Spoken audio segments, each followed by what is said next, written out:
Yeah, great day, viewers. I'm here again. Glory Samson is my name. This is Heart Matters Podcast. In the last video I did promise that we will continue on understanding love. We discussed on filio as a language for love, and I also told you that in the Greek and in the Hebrew languages, we have different words used to describe love. We outlined the four words, that's the filio, the storge, eros, and agape. Today we're going to be delving into storge. What's storge? And I believe that understanding this diversity or these diverse languages used to describe love will help you in knowing what you are doing and what you are up against or up for in your relationship. All right, what's storge? Storge is the word the Greek used to refer to the love of family relationship. So the relationship, the love that is established between siblings, parents, is called storge. It describes tender affection of parents towards their children and of children towards their parents. So or of siblings. That's what storge describes. The affection, the relationship, the affection in the relationship between parents and their kids, as well as kids and their parents or their siblings, so to speak. So storge implies family relationship. Storge implies family relationship. However, the danger here is assumption. So there is a danger. The danger in storge is assumption. What kind of assumption? Assumption of love because of family relationship. Assuming that there is love because of family relationship. Note, being related by blood does not guarantee a relationship nor automatically lead to friendship. So that you're related by blood, does not guarantee a relationship. So storge assumes love. It assumes love. It has this obligation mentality, because when you ask someone, do you love your parents? Or if you are asked, do you love your parents? Of course, the obvious answer will be yes.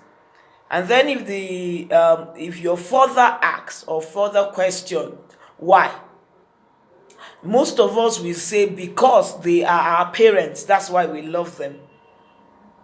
We love them because they are our parents. So there's this assumption of love because of familiarity.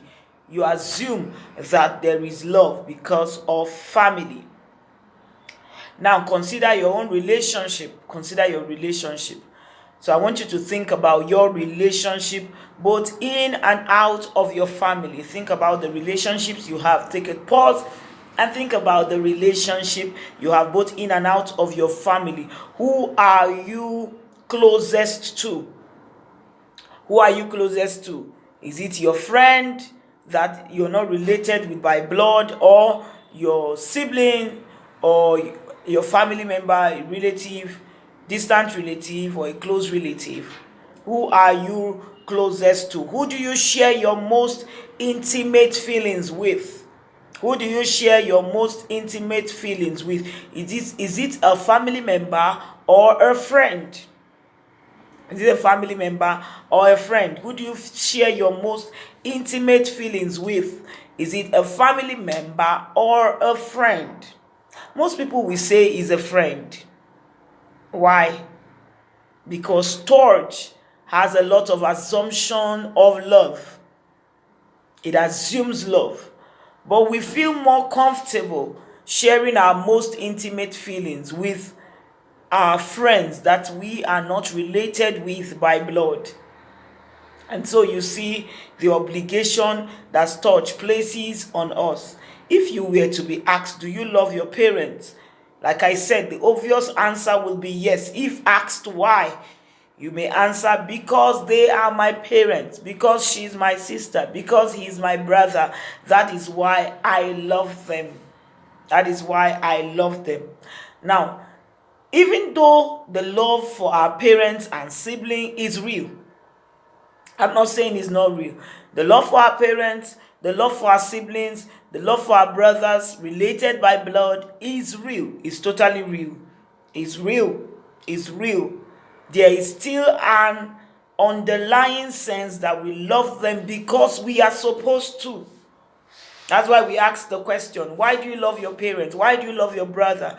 You say, I love them because they are my parents. I love him because he's my brother. So there's this underlying, it's a real love. It's real. It's real. But there's this underlying feeling. There's this underlying feeling that we love them because we are supposed to love them. Each and every one of us listening to this video have gone through this stage and is currently going through this stage or this phase of love. We love our family members, we love our siblings because we are supposed to. Now, from this perspective, we can say that Storge is similar to filial. When I discussed about filial, I told you one of the disadvantages of filial is the sense of obligation. It's a sense of obligation. Parties that are in a relationship that is, totally described by filial, is they have the sense of obligation. You're obligated to do this, you're obligated to do this in order to keep the relationship going. And so we are now, putting, juxtaposing Storge as well as filial, that in this sense, in this perspective, we can say that Storge is similar to filial in that it can foster a sense of obligation. You love your brother because you are supposed to love him. And so, when you cannot reach out, when you cannot do those things that you feel mandated to do, you don't call them in a month or in 2 months, you feel sad, you feel angry, you feel guilty because you feel you are supposed to, even though sometimes there's no reason to. And so you see, even our siblings that hurt us, or our siblings that don't agree with us, they don't agree on our decisions, they don't agree with our goals, they don't agree with our objectives, they don't agree with whatever we do, even our faith, our belief, we still have to maintain a relationship with them. We still have to maintain love with them because we are obligated to. We are supposed to. We love them because we are supposed to. So you just have to keep talking with them, keep maintaining peace with them. It's real. It's happening. It's real. And so from this perspective, we can say Storge is similar to filial in that it can foster a sense of obligation. We love not because we want to, but because we have to. You love not because you want to, but because you have to. When it comes to the love between siblings or among siblings, the love between parents and children, it is because you have to, not because you want to. So you are obligated to love them. You're obligated to love them. And obligation produces pressure. Obligation produces pressure. So this kind of love produces pressure because you are obligated to, because you love them, not because you want to, but because you have to. You are placed under pressure to do certain things. You are under pressure to do certain things in order to make them feel happy, in order to maintain the relationship you have with them. When I say them, I mean your siblings, your parents. So even when your parents don't agree with your decisions, they don't agree with your goals, you still have to help make them understand. You still have to decide what to tell them and what not to tell them so that they don't feel sad. And then you still have to keep calling them, keep checking up on them. Even when they hurt you, you still have to let go. You still have to forgive. You still have to be the one to apologize in order to maintain that relationship. So that's Storge. Pressure produces stress, and sustained stress endangers a relationship.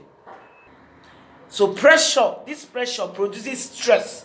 So we have to go out of our way to please our siblings. We have to go out of our way to please our parents. We have to go out of our way to please our relatives. And so you are stressed. For instance, your cousin or your nephew is doing a wedding ceremony, or is getting married, and you're placed under pressure to contribute, to make sure that you contribute, in order for them to know that you're together with them, you're in support of what they are doing.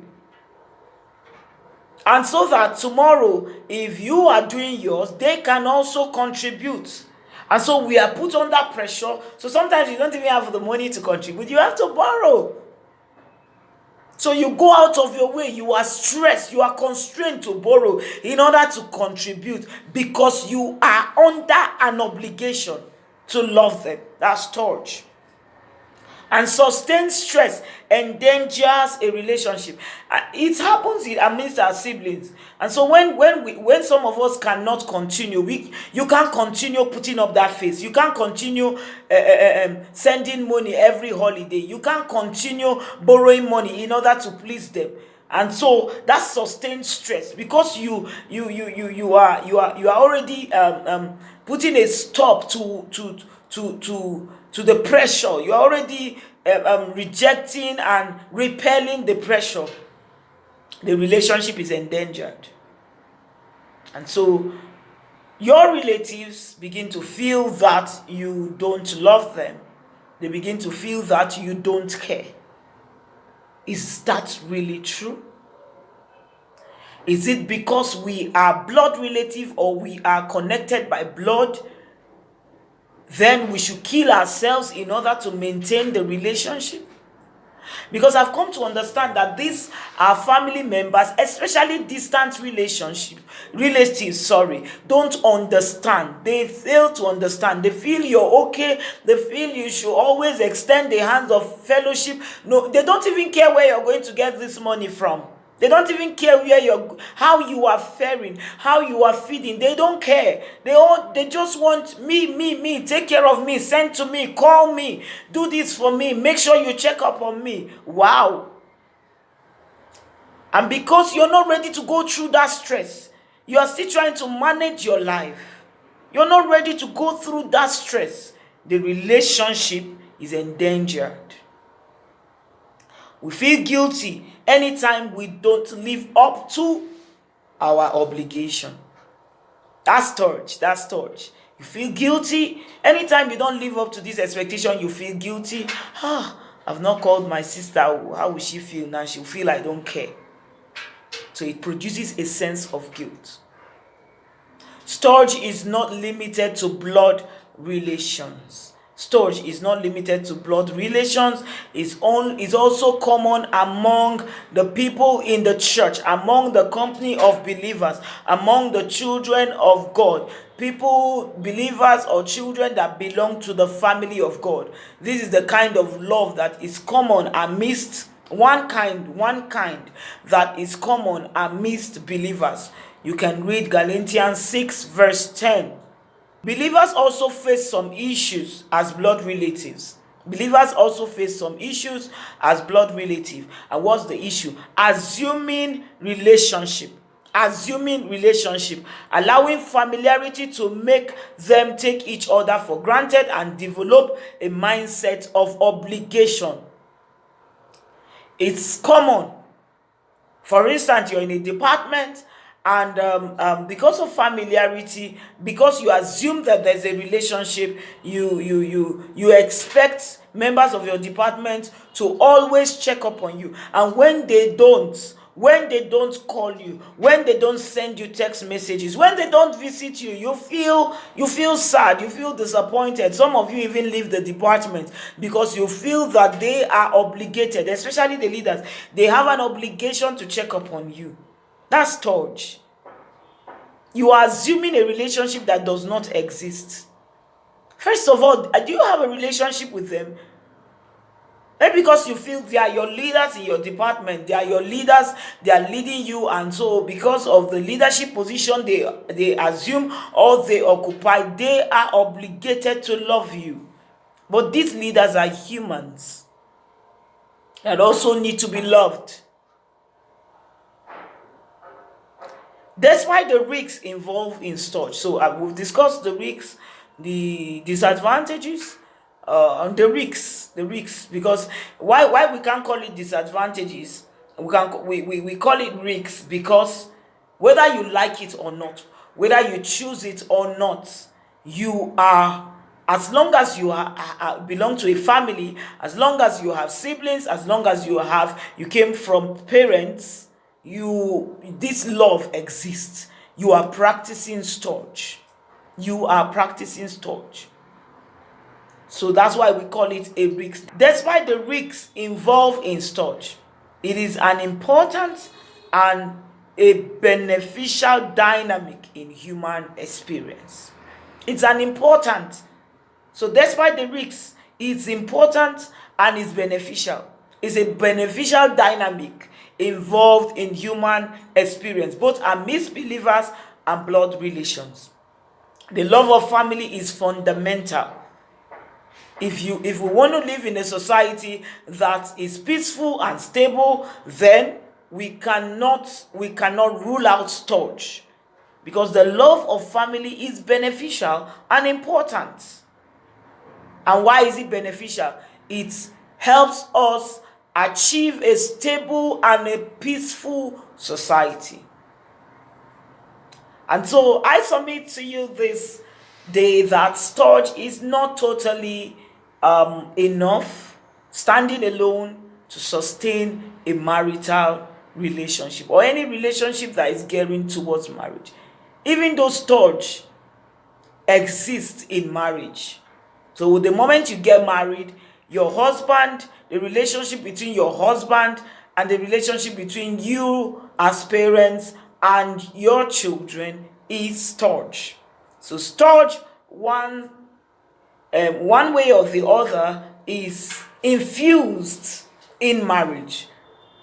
Is infused in marriage. But standing alone, it cannot sustain a relationship that is gearing towards marriage. It cannot sustain a relationship leading to marriage. I will come your way again in another video to discuss eros and agape. Hopefully I will just discuss them together, and then we wrap up understanding love and move to another interesting topic. I believe you're having a nice time watching these videos, and I believe you're learning a lot. Please like, share, and comment. I would love to see your comments in the comment section, and I will see you in my other videos. Have a blessed moment.